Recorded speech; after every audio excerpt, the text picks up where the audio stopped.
Hello everyone, welcome to my channel. आज हम लोग एफ टेलर ने जो साइंटिफिक मैनेजमेंट की थियरी दी है उसके बारे में पढ़ेंगे। Right.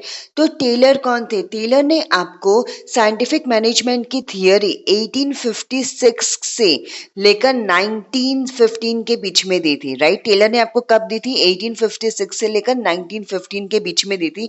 He was an American, वो अमेरिकन थे और उन्होंने अपना career as a machinist start किया था। राइट। मतलब उन्होंने पहले जब वो उन्होंने काम किया था तो एज अ मैकेनिस्ट उन्होंने अपना काम स्टार्ट किया था in the metal steel work. Right. फिलिपेलिया and gradually through his hard work and process rose to the position of a chief engineer। मतलब एज अ मैकेनिस्ट उन्होंने काम स्टार्ट किया था, लेकिन उनके हार्ड वर्क से उन्होंने प्रोग्रेस किया और उनकी पोजीशन जो थी वो इंक्रीज हुई, वो रोज हुई। कहाँ तक? चीफ इंजीनियर तक। Right. He introduce his observation and experiment based on scientific data. और जो भी उन्होंने ऑब्जर्व किया है, जो भी उन्होंने एक्सपेरिमेंट्स किए हैं, वो सारी चीजें उन्होंने लाकर साइंटिफिक डेटा की तरह दे दी सबको। Right.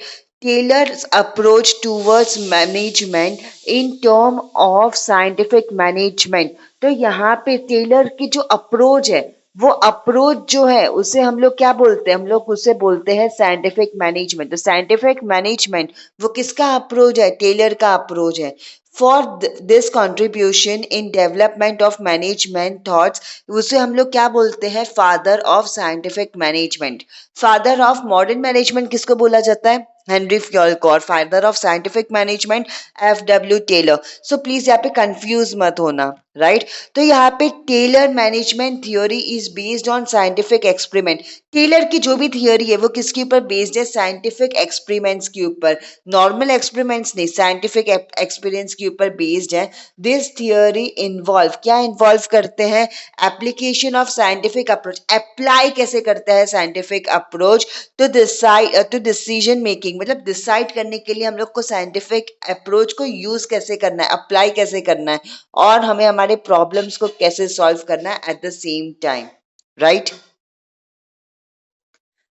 So according to Taylor, problem should be solved by scientific technique। Problems को हम लोग को scientific techniques के थ्रू solve करना चाहिए rather than using rule of thumb and trial and error method। Rule of thumb का मतलब क्या होता है?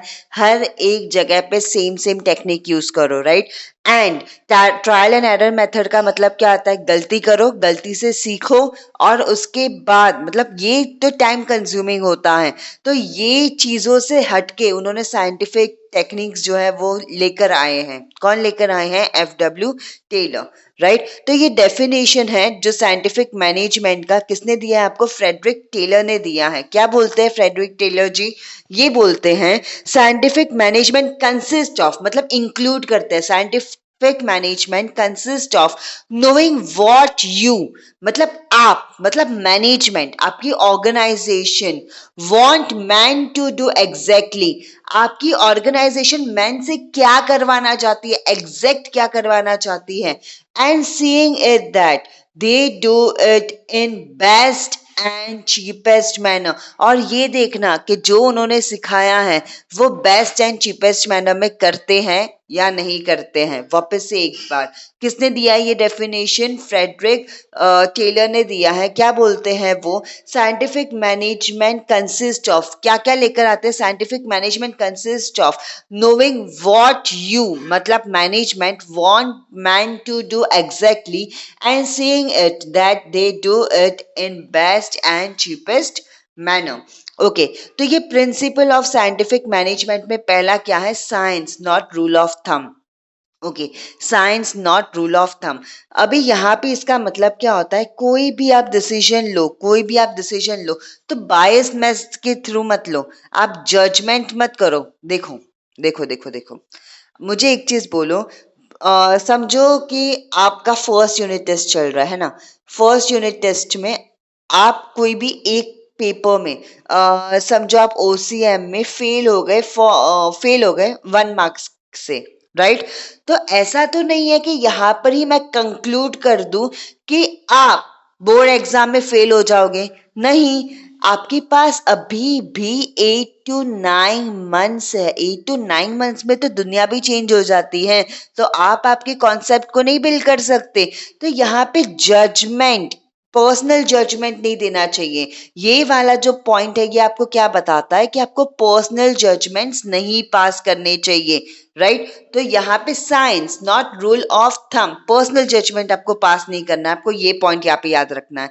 In order to increase organizational efficiency, the rule of thumb method should be substituted with the method developed through scientific analysis of work. तो यहाँ पे substitute का मतलब क्या होता है? चेंज करना चाहिए। हमें रूल ऑफ थंब मेथड को चेंज करना चाहिए। किससे चेंज करना चाहिए? साइंटिफिक मेथड से चेंज करना चाहिए, right?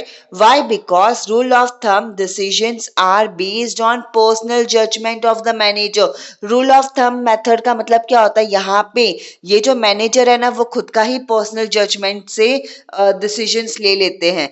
टेलर ने इंसिस्ट किया है upon scientific method for every small work. Taylor ने क्या बोला है? छोटे से छोटे वर्क के लिए आप साइंटिफिक मेथड का यूज करो। This principle is considered with selecting the best way of performing a job after scientific analysis of that job and not by trial and error method. तो यहाँ पे वो क्या बोलते हैं कि छोटे से छोटे वर्क को सिलेक्ट करने के लिए, छोटे से छोटे काम के लिए आपको साइंटिफिक एनालिसिस करना चाहिए, ट्रायल एंड एरर मेथड का यूज नहीं करना चाहिए। Standard required time, standard required time का मतलब क्या होता है? हर एक काम के लिए एक टाइम होता है। जैसे कि आपके जो कॉलेज के लेक्चर रहते हैं उसका एक टाइम है, 40 मिनट्स होते हैं, राइट? नॉर्मली 40 मिनट्स होते हैं। तो 40 मिनट्स में आपको कितना कंप्लीट करना चाहिए? 40 मिनट्स में एटलीस्ट एक आंसर तो कंप्लीट करना चाहिए। अगर आपने 40 मिनट्स मतलब स्टैंडर्ड टाइम है आपका, अगर आपने एक आंसर भी कंप्लीट नहीं किया है, means you are lacking somewhere, your teacher is lacking somewhere और your class is lacking somewhere. तो यहाँ पे स्टैंडर्ड टाइम होना चाहिए हर एक काम को कंप्लीट करने के लिए, राइट? एंड स्टैंडर्ड आउटपुट होना चाहिए। जैसे कि मैंने आपको क्या बोला, 140 मिनट्स में 1 आंसर, तो ये आपका स्टैंडर्ड आउटपुट हो गया। आउटपुट का मतलब आप क्या दे रहे हो? स्टैंडर्ड आउटपुट क्या है? तो 40 मिनट्स में एक आंसर है ना। अगर आपने 40 मिनट्स में एक आंसर भी कंप्लीट नहीं किया है, मीन्स आपने स्टैंडर्ड आउटपुट नहीं दिया है स्टैंडर्ड टाइम में, राइट? और ये चीज जो है वो मैनेजर को ध्यान रखना चाहिए। This will help in saving time and human energy and will result in accepting, यहाँ पे एक्सपेक्ट करने के लिए स्टैंडर्ड आउटपुट, ओके। या this will help in saving time, यहाँ पे आपके टाइम सेव होगी और ह्यूमन एनर्जी भी सेव होगी। देखो जैसे कि कॉलेज में टीचर आती है, उनका एक टारगेट है कि आज एक आंसर कंप्लीट करना है, वो आए, उन्हें अपना टारगेट अचीव कर लिया। तो यहाँ पे देखो ना, टाइम सेव हो गया कि नेक्स्ट टाइम वो नेक्स्ट आंसर करवाएगी, है ना। और उसके बाद ह्यूमन एनर्जी भी इतना भी वो नहीं होगा कि नेक्स्ट टाइम आपको 2 आंसर नहीं करवाना, एक ही आंसर करना है, तो हर एक चीज स्मूथली चली जाएगी, राइट? और उससे एक्सपेक्टेड जो स्टैंडर्ड आउटपुट है वो आपका निकलेगा, जो आपने एक्सपेक्ट किया था एक दिन में एक आंसर, तो वो आपका आउटपुट भी होगा, उससे हर एक काम जो है वो स्मूथली भी रन होगा। According to Taylor, even a small production activity like blooming iron sheets, मतलब छोटी छोटी चीजों के लिए भी आपको साइंटिफिकली प्लान करना चाहिए, राइट? नेक्स्ट क्या है? Harmony not Discord. हार्मनी का मतलब क्या होता है? भाईचारा होना चाहिए, झगड़ा मत करो, शांति से काम करो। हार्मनी नॉट डिस्कॉर्ड मतलब ऑर्गेनाइजेशन में झगड़ा झगड़ी नहीं होना चाहिए, सबको मिलजुल के काम करना चाहिए। According to this principle there should be harmony between the employees and management. यहाँ पे एम्प्लॉइज मतलब लोग जो काम कर रहे हैं और उनके मैनेजमेंट, उनके बीच में क्या होना चाहिए? भाईचारा होना चाहिए, मिलजुल के उन्हें काम करना चाहिए। This coordination will help in minimizing conflicts between them. Conflicts का मतलब क्या होता है? झगड़ा। अगर आप लोग हार्मनी मतलब अगर आप दोनों मिलजुल के काम करोगे तो आपसे झगड़ा होगा क्या? कॉन्फ्लिक्ट्स होगा क्या? नहीं, फाइट नहीं होगी। परफेक्ट, यहाँ पे perfect understanding between employees and management will be helpful in creating healthy work environment. मैंने आपको हेल्दी वर्क एनवायरनमेंट का मतलब पहले भी बताया था कि ऐसा एनवायरनमेंट जहाँ पे मैनेजमेंट को भी प्रॉब्लम ना हो और आपको भी प्रॉब्लम ना हो, दोनों खुशी खुशी से काम करे, उसे क्या बोलते हैं, healthy work environment. For achieving the desire goal that is success, एक सक्सेस पाने के लिए हेल्दी वर्क एनवायरनमेंट होना बहुत बहुत बहुत ही इंपॉर्टेंट होता है। Organization should think about maximum prosperity of the employees, मतलब प्रॉस्पेरिटी का मतलब क्या होता है कि एम्प्लॉयज भी ग्रो करें, है ना, जितना ज्यादा वो ग्रो पाए उसके ग्रो कर पाए उसके लिए भी आपको सोचना होना हो सॉरी सोचना, मैनेजमेंट को सोचना चाहिए। Then next is mental revolution. Mental revolution का मतलब क्या होता है, यहाँ पे आप एक वर्ड को याद रखो, एटीट्यूड। मुझे एक चीज बोलो, मैनेजमेंट क्या सोचता है, अगर मैं कुछ सोचूंगा, मतलब मैंने अगर कुछ सोचा नहीं तो काम होगा ही नहीं ऑर्गेनाइजेशन में। और एम्प्लॉयज क्या सोचता है, अगर मैंने कुछ काम किया ही नहीं तो ऑर्गेनाइजेशन में काम होगा ही नहीं। तो यहाँ पर आपको ये सोचना है, एम्प्लॉयज को ये सोचना है कि भाई मैं काम तभी कर पाऊंगा जब मैनेजमेंट मुझे गाइड करेगा, है ना। और मैनेजमेंट को ये सोचना है कि ऑर्गेनाइजेशन का काम तब होगा जब एम्प्लॉयज काम करेंगे, मतलब एक दूसरे की तरफ एटीट्यूड होना चाहिए। कौन सा एटीट्यूड होना चाहिए, मतलब वो दोनों को एक दूसरे को समझना चाहिए कि मैनेजमेंट या फिर एम्प्लॉयज दोनों की इक्वल पोजीशन है, दोनों की इंपॉर्टेंस है ऑर्गेनाइजेशन में। ना ही मैनेजमेंट के बिना ऑर्गेनाइजेशन चलेगी और ना ही एम्प्लॉयज के बिना ऑर्गेनाइजेशन चलेगी। Taylor introduce the concept of mental revolution. The principle focus on change in the attitude. Attitude में क्या होना चाहिए, चेंज होना चाहिए, change in the attitude of employees and management towards each other, right. कि वो दोनों को ये सोचना चाहिए, एम्प्लॉयज को ये सोचना चाहिए कि मैनेजमेंट के बिना कुछ काम नहीं होगा, मतलब उनका कुछ काम नहीं होगा। और एम्प्लॉयज और मैनेजमेंट को ये सोचना चाहिए कि एम्प्लॉयज के बिना उनका कुछ काम नहीं होना चाहिए। तो यहाँ पे एटीट्यूड में क्या होना चाहिए, चेंज होना चाहिए, right. Both should realize their equal importance in the organization. This should give full corporation. यहाँ पे कॉर्पोरेशन जो रहता है वो क्या होना चाहिए, फुल होना चाहिए। For achieving goal of the organization this will increase productivity and profitability. इससे आपकी ऑर्गेनाइजेशन की प्रॉफिट्स एंड आपकी ऑर्गेनाइजेशन की प्रोडक्टिविटी जो है वो क्या होगी, इंक्रीज होगी। अब नेक्स्ट जो पॉइंट है वो क्या है, कोऑपरेशन नॉट इंडिविजुअलिज्म। इंडिविजुअलिज्म का मतलब क्या होता है, अकेले अकेले काम करना। भाई ऑर्गेनाइजेशन है, ग्रुप एक्टिविटी है, यहाँ पे आप अकेले अकेले काम तो नहीं करेंगे, राइट। तो यहाँ पे कोऑपरेशन होना चाहिए। कोऑपरेशन का मतलब क्या होता है, मिलजुल के काम करना चाहिए, right. This principle emphasis, emphasis का मतलब क्या होता है, focus on mutual cooperation between workforce. Workforce मतलब क्या होता है, सारे जितने भी लोग आपके ऑर्गेनाइजेशन में काम कर रहे हैं उनमें क्या होना चाहिए, म्यूचुअल कोऑपरेशन होना चाहिए, that is employees and management. Due to cooperation, trust, team spirit, etc., internal competition will turn into healthy working environment. अगर सब मिलजुल के काम कर रहे हैं, टीम स्पिरिट है, कोऑपरेशन है, एक दूसरे पे ट्रस्ट है, तो अंदर का जो भी एनवायरनमेंट होगा वो क्या होगा, हेल्दी होगा। और यहाँ पे जो कंपटीशन होगा वो भी क्या होगा, हेल्दी होगा, right. Okay, management should always consider the suggestion given by the employees in decision making process.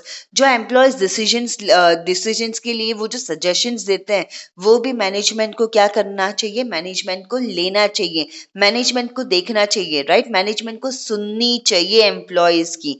At the same time, sorry, employees should be treated as an integral part of the organization in all respect। मतलब employees को एकदम अलग अलग नहीं करना चाहिए, employees को भी आपके ऑर्गेनाइजेशन का पार्ट है वैसे ही आपको सोचना चाहिए।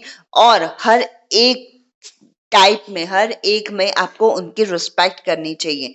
मतलब जैसे भी अगर वो लोग कुछ बोल रहे हैं तो काटना नहीं चाहिए उनकी बात को आपको सुननी चाहिए।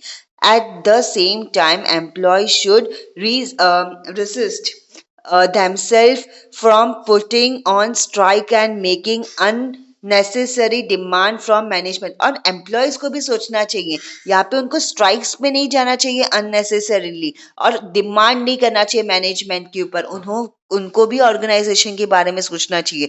तो यहाँ पे ऑर्गेनाइजेशन में एम्प्लॉयज को भी ज्यादा सोचना चाहिए, राइट, मैनेजमेंट के बारे में, और मैनेजमेंट को भी एम्प्लॉयज के बारे में सोचना चाहिए, तभी तो कोऑपरेशन होगा, राइट।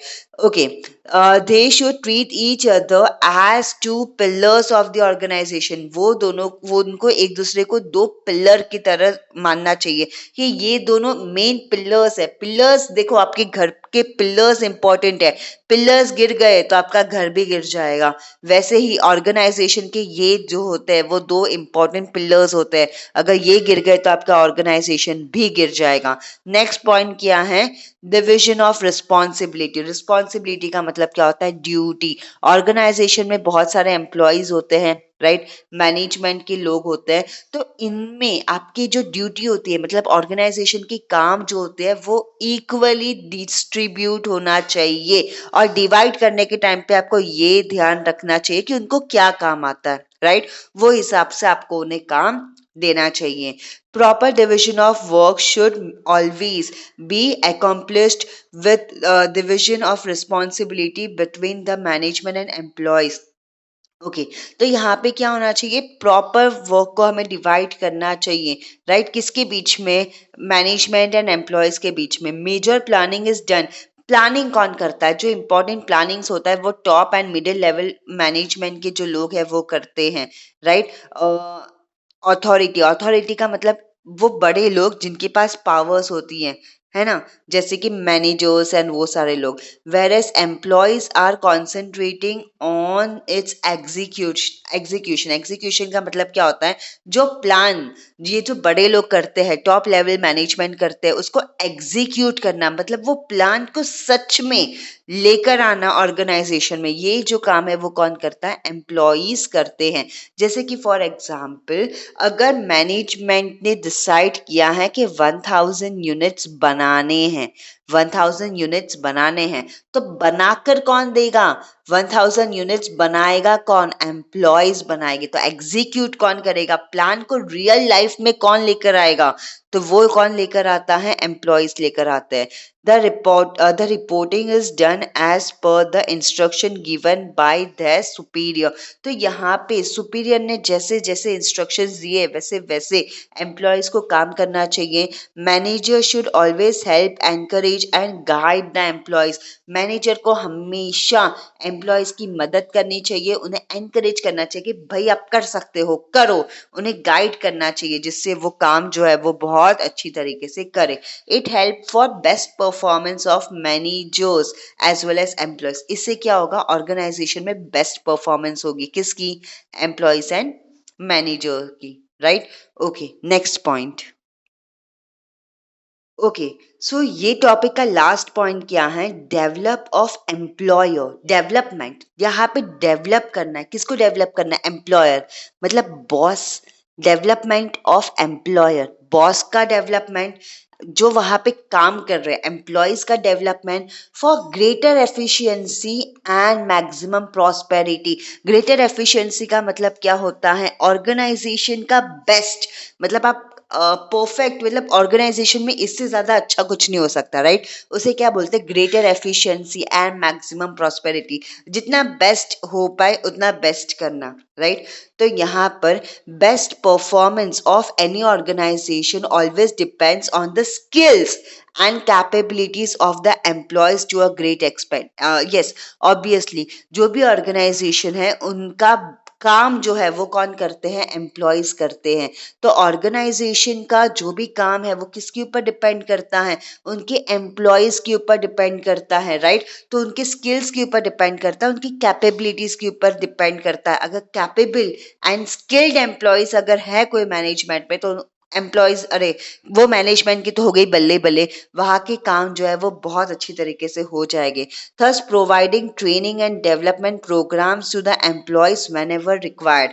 और जब भी जरूरत पड़े तब आप ट्रेनिंग दे दो, एम्प्लॉयज को डेवलपमेंट का मतलब क्या होता है, जो चीज उन्हें आती है उन्हें और निखारो और डीप में जाओ, राइट, जिससे वो डेवलप हो जाए, है ना। डेवलपमेंट प्रोग्राम्स करवाओ, ऑर्गेनाइजेशन में ट्रेनिंग दो, जिससे वो एम्प्लॉय जो है वो और अच्छी तरीके से काम कर पाए, है ना। Is very essential, it ultimately affect the profitability of the organization. Yes, अगर आपने बहुत अच्छी ट्रेनिंग दी है, बहुत अच्छी तरीके से आप डेवलपमेंट प्रोग्राम्स लेकर आ रहे हो, तो उससे आपकी ऑर्गेनाइजेशन की प्रॉफिटेबिलिटी जो है वो और अच्छी हो जाएगी। Each employee should be given proper opportunity to attain, और हर एक एम्प्लॉयज को प्रॉपर अपॉर्चुनिटी देना चाहिए, जिससे वो अपनी एफिशिएंसी और मैक्सिमम प्रॉस्पेरिटी तक ऑर्गेनाइजेशन को पहुंचा पाए, राइट। आई होप कि ये सारे पॉइंट्स जो है वो आपके क्लियर है। अगर आपको पसंद आया ये video, then like and subscribe. Thank you.